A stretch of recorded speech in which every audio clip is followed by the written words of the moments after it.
Hello, welcome to the Talk to Defeat ALS podcast. I'm your host, Tony Heil, with the ALS Association Greater Philadelphia chapter, and I'm joined again by Alisa Brownlee, who is our head of assistive technology here at the Greater Philadelphia chapter.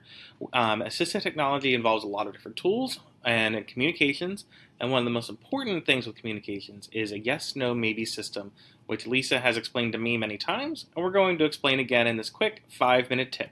Before we get into this, if you want to help fight ALS, please visit www.alsphiladelphia.org. Find a clinic near you if you're outside of the Philadelphia, PA, New Jersey, Delaware area. Visit alsa.org today.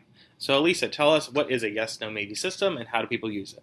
Well, it exactly how it sounds is that you establish this is called an emergency communication system. Yes, no, maybe. A lot of people just use yes and no, and they forget about the maybe. But if I've asked the question wrong, I'm forcing you to answer incorrectly. So that's why maybe could mean try again, maybe could mean re-ask the question, but we can't just use yes and no. This is one of the things I talk to people about, even if they can still speak, to at least have a yes, no, maybe system, because if there's an emergency, if you call 911 and your loved one for some reason can't speak, but you have a yes, no, maybe system, and you have it where everyone can read it. Put a piece of paper on the wall and it says, Tony says yes, no, maybe, bye. All right?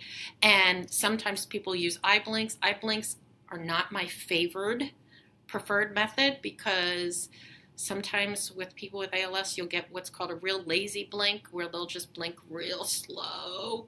Even I've noticed that. Yes.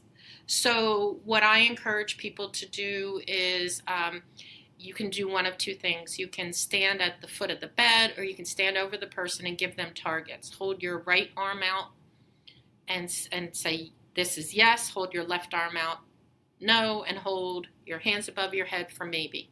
Person doesn't have to look at your hands, but they're just looking at the ceiling, one wall, the other wall, so that we've got a yes, no, maybe system in place, and everyone knows how Tony will say yes, no, and maybe, because It's on the wall. All right? And then you carry that with you. Say you called an ambulance. If your loved one isn't there, you might have in your go bag, which we've talked about, but we'll talk about again, an emergency bag you take with you, a piece of paper that says, for the emergency room, Tony says yes, no, maybe, bye. Yes, and I imagine that might be good to have something even by their bed. Absolutely. Or if someone comes, you write it out. Right. I said put it on the wall. Yeah. Very small piece of paper you need, or a big one if you want to make it very big. Correct. It's not a complicated thing for you as a caregiver to put on. Correct. Unfortunately, when somebody doesn't even know these basics, they tend to ignore the person with ALS because they don't know how to talk to them. Right.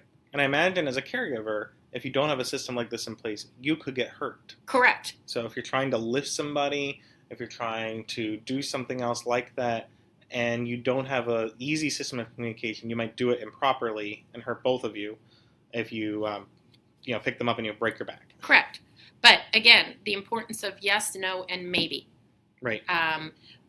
Is what I have to stress, and make sure everyone in your family knows how this is done, and make sure that if in an emergency personnel know too.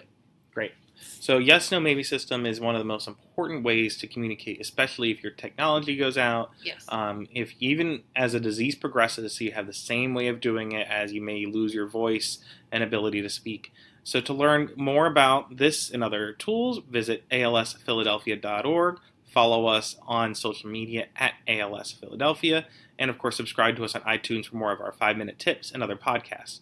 If you want to get in touch with Alisa, you can follow her on social media at ALS Assistive Tech, TEC, on Twitter. Or you can email her at Alisa, ALISA, at alsphiladelphia.org, and she can give you some more background on this and other topics. Thank you, Lisa, for this 5-minute tip.